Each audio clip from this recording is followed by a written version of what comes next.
अस्सलाम वालेकुम क्लास। हम डिस्कस कर रहे थे हैलोजिनेशन के प्रोसेस को। हम रिएक्टिविटी की बात कर रहे थे, अल्केन्स की रिएक्टिविटी की बात कर रहे थे और उसमें हमने जो पहला पॉइंट था, पहला जो रिएक्शन था वो हैलोजिनेशन का देखा था। हैलोजिनेशन क्या था?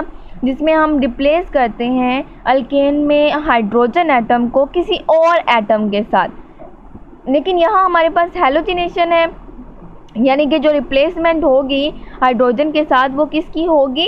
हैलोजन की होगी। प्रॉपर्टी देखें, सब्स्टिट्यूशन रिएक्शन है। तीन तरह से ये रिएक्शन हो सकता है, लेकिन सब्स्टिट्यूशन रिएक्शन सिर्फ और सिर्फ डिफ्यूज सनलाइट की प्रेजेंस में होता है। यानी इस रिएक्शन की कंडीशन बता रही हैं कि हैलोजिनेशन यानी कि हैलोजन अल्केन के साथ 3 वे में पॉसिबल रिएक्शन हम देख सकते हैं।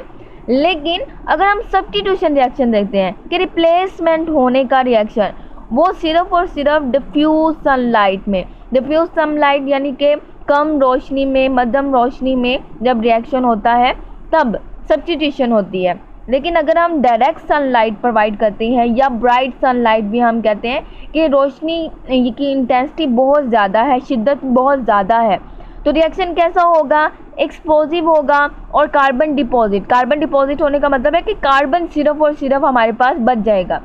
मीथेन था जिसमें 4 हाइड्रोजन थे, सारे के सारे हाइड्रोजन निकल जाएंगे और सिर्फ कार्बन बच जाएगा। तो ये तो सब्स्टिट्यूशन ना हुई ना। सब्स्टिट्यूशन क्या है कि एक की जगह कोई और आ जाए, लेकिन यहाँ क्या हो रहा है कि सारे के सारे एटम निकल जा रहे हैं, रिप्लेसमेंट तो हो ही नहीं रही। फिर हमारे पास है डार्क की भी कंडीशन है, लेकिन डार्क में हमारे पास इसका कोई भी रिएक्शन नहीं होता। 3 कंडीशन है। डिफ्यूज में सब्स्टिट्यूशन रिएक्शन होता है और डायरेक्ट सनलाइट में हमारे पास एक्सप्लोजिव रिएक्शन होता है और कार्बन बनता है। और जब डार्क है यानी कि रोशनी नहीं है, तो कंडीशन हमारे पास नहीं है, तो रिएक्शन भी नहीं होगा। ब्राइट सनलाइट का रिएक्शन ज़रा देखिएगा, यहाँ 4 हाइड्रोजन है और हमारे पास यहाँ थोड़ी सी मिस्टेक है कि हमारे पास क्लोरीन मॉलिक्यूलर फॉर्म में Cl2 है। Cl2 है 4 हमारे, अगर हम देखें तो मॉलिक्यूल 2 हैं, 2 मॉलिक्यूल हैं। एटम कितने बनते हैं? हमारे पास 4 एटम बनते हैं, 2 2 4 क्लोरीन के एटम हैं। और यहाँ हमारे पास मीथेन में हाइड्रोजन कितने हैं? 4 हाइड्रोजन हैं।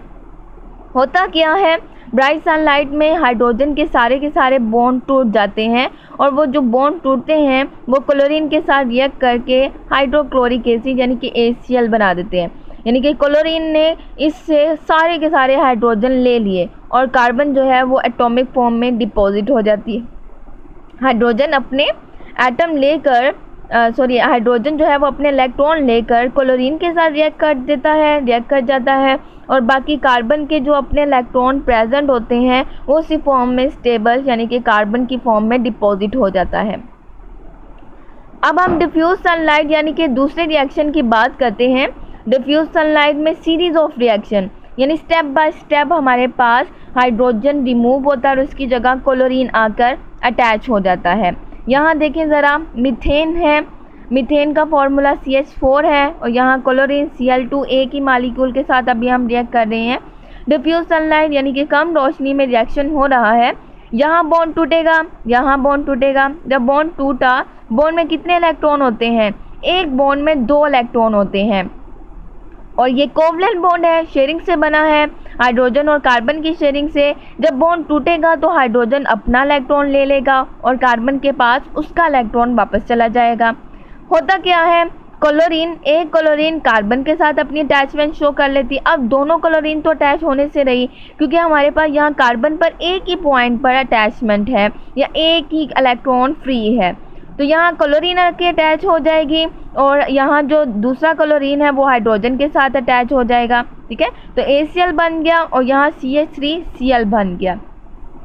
क्लियर? ये स्ट्रक्चर हमारे पास इस तरह से भी है, मैंने थोड़ी सी ज़्यादा ओपन करके शो की है ताकि आपके लिए आसानी हो जाए। फिर हमारे पास है नेक्स्ट में जो हमने यूज़ करनी है, यहाँ जो प्रोडक्ट बना है इसको हमने यूज़ करना है। ठीक है, तो हम इसको थोड़ा सा ओपन करके शो करेंगे। यहाँ ये स्ट्रक्चर है, देखिएगा, यहाँ क्लोरीन अटैच है और अब हम कोई भी हाइड्रोजन यहाँ से ब्रेक डाउन कर सकते हैं, कोई भी इसका बॉन्ड हमारे पास यहाँ ब्रेक डाउन हो सकता है। तो ये कार्बन और हाइड्रोजन का बॉन्ड ब्रेक डाउन होगा, उसी तरह से यहाँ हमारे पास इलेक्ट्रॉन जो हैं कार्बन और हाइड्रोजन के उनको वापस मिल जाएंगे। और दूसरा हमारे पास क्लोरीन का बॉन्ड टूटेगा और क्लोरीन के जो बॉन्ड के इलेक्ट्रॉन हैं वो उनको आपस में मिल जाएंगे, यानी को एक इलेक्ट्रॉन एक क्लोरीन को, दूसरा इलेक्ट्रॉन दूसरे क्लोरीन को। जब रिएक्शन होगा, जब बॉन्ड टूटा तो कार्बन और हाइड्रोजन का टूटा, यहाँ से बॉन्ड ब्रेक डाउन हुआ है। तो यहाँ जब ब्रेक डाउन हुआ, कार्बन की जगह खाली और हाइड्रोजन की, एक क्लोरीन इधर आके अटैच हो जाएगा एक हाइड्रोजन के साथ, यानी HCl बन गया और यहाँ क्लोरीन आके अटैच हो गया। अब हम इस प्रोडक्ट की बात करते हैं। अब दो हमारे पास क्लोरीन आगे हैं, दो पोजीशन हाइड्रोजन की रह गई है। अब थर्ड वन जो हाइड्रोजन है वो ब्रेक डाउन हो जाएगा, सिमिलरली जिससे हमने पहले पढ़ा है कि इनका बॉन्ड टूट जाएगा, एक इलेक्ट्रॉन जो है वो दोनों को मिल जाएगा। और यहाँ से जब टूटेगा क्लोरीन का तो इसकी जगह क्लोरीन, हाइड्रोजन की जगह क्या आ गया है क्लोरीन, और यह हाइड्रोजन दूसरे क्लोरीन के साथ जाके अटैच हो जाएगा। ठीक है, और हमारे पास ये बन गया। एंड पर हमारे पास एक हाइड्रोजन रह गई है, तो जब वो हाइड्रोजन ब्रेक डाउन हो जाएगी इस तरह से इसी रिएक्शन में, तो क्लोरीन यहाँ आके अटैच हो गया है और HCl हमारे पास बन गया है। यानी कि इस पूरे रिएक्शन में हमने सब्स्टिट्यूट किया किसको, हाइड्रोजन को, किसके साथ, क्लोरीन के साथ। हमने चारों के चारों हाइड्रोजन जो मीथेन के थे उनको रिप्लेस कर दिया क्लोरीन के साथ। यानी कि पहले जो मीथेन था 4 हाइड्रोजन वाला, अब जो है वो 4 क्लोरीन है। अब इसको हम मीथेन नहीं कहेंगे बल्कि हम इसे कहते हैं carbon tetra chloride. Carbon tetra मतलब 4, टेट्रा क्लोराइड, क्लोरीन हमारे पास 4 हैं। एक जनरल अगर हम देखें जनरली कि हमारे पास एक्चुअल में क्या हुआ, मीथेन जो कि CH4 था उसमें से एक हाइड्रोजन निकला, क्लोरीन आके अटैच हो गया। ठीक है, फिर इसमें मजीद प्रोसेस देखा, एक और क्लोरीन आके अटैच हो गया, हाइड्रोजन निकल गया। आप देख रहे हैं कि क्लोरीन में इजाफा होता जा रहा है और हाइड्रोजन में कमी आती जा रही है। फिर हमारे पास एक और हाइड्रोजन निकला और एक और क्लोरीन आके अटैच हो गया। फिर हाइड्रोजन निकल गए सारे के सारे और 4 के 4 क्लोरीन हमारे पास हासिल हो गए। इसका नाम क्या है, क्लोरोमीथेन। इसका नाम क्या है, डाइक्लोरोमीथेन, यानी कि 2 क्लोरीन है। इसका नाम क्या है, ट्राइक्लोरोमीथेन। इसको हम क्या कहेंगे, टेट्राक्लोरोमीथेन और या कार्बन टेट्राक्लोराइड। और इसका भी हमारे पास एक कॉमन नेम है क्लोरोफॉर्म। हम इसे क्या कहते हैं, ये ट्राइक्लोरोमीथेन को क्लोरोफॉर्म भी कहते हैं। मोस्टली क्लोरोफॉर्म के लिहाज से हमारे पास आता है कि फॉर्मूला शो करें क्लोरोफॉर्म का, तो आपको पता होना चाहिए कि इसका फॉर्मूला ये है, एक हाइड्रोजन के साथ, ये है क्लोरोफॉर्म। हमने हैलोजिनेशन को डिस्कस किया जो कि एक सब्स्टिट्यूशन रिएक्शन है जिसमें रिप्लेसमेंट होती है हाइड्रोजन की क्लोरीन के साथ।